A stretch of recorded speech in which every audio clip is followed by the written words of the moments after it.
Emotions are part of human biology. They are chemicals that help regulate our minds and bodies, assisting us to cope with the complexities of making decisions, interacting with people, and finding our way through life. We feel emotion to help us pay attention, focus our attention, and motivate us to action. While sometimes they are confusing, emotions are part of us, so we might as well learn to use them well. They are released in our brains in response to our perception about the world. We feel them all the time. For example, which makes me wonder why I learned how to divide one fraction by another. Emotions are released in our brains and flow all throughout our body, all the times. They also are produced in our bodies and go to our brains. There are 8 basic emotions and countless variations of those. The 8 basic emotions are joy, sadness, fear, disgust, surprise, anticipation, anger, and trust. There are different models of which are the basic ones, but this comes from a scientist named Robert Plachett, who also created a wheel of emotions to illustrate these 8 emotions in a compelling way. It shows visually the dynamisms of emotions, like what happens to an emotion when it is left unchecked, and what you get when you combine 2 emotions like anticipation and joy. It is pretty interesting stuff, especially when you know how to interpret the wheel. You can check out Plachett Wheels of Emotions if you want to know more about it. That is to say, some emotions are not inherently good and others bad.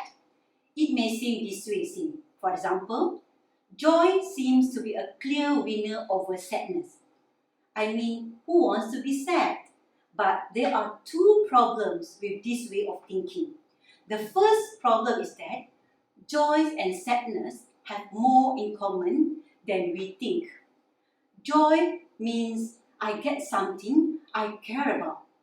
Sadness means I lose something I care about. So they are really 2 sides of the same need, and we couldn't have one without the other. And the second problem is that every emotion is simply a signal, delivering a message. Even difficult emotions like fear, anger, or sadness are serving an important function. So, what are the functions of emotions? Emotions focus our attention and motivate us toward a specific course of action. Each emotion has a purpose. Take anger, for example. Anger is a signal that our path is blocked. It focuses our attentions on the threat and motivates a response of fighting or pushing through the obstacle. It can be used destructively, of course, but it also gives us the energy to find solution to pressing problems. And what about another emotion? Take like joy. Joy focuses our attention on an opportunity and motivates us to do more of whatever we are doing. We feel joy when we experience meaning and connection. And the purpose of the emotion is to tell us that those are good things which we should seek out. Feelings spread between people like a virus, even if we are not paying attention to emotions, whether we are in a group or with one other person. We can catch both positive and negative emotions. The evolutionary basis of this is simple. Humans have only survived and thrived in groups.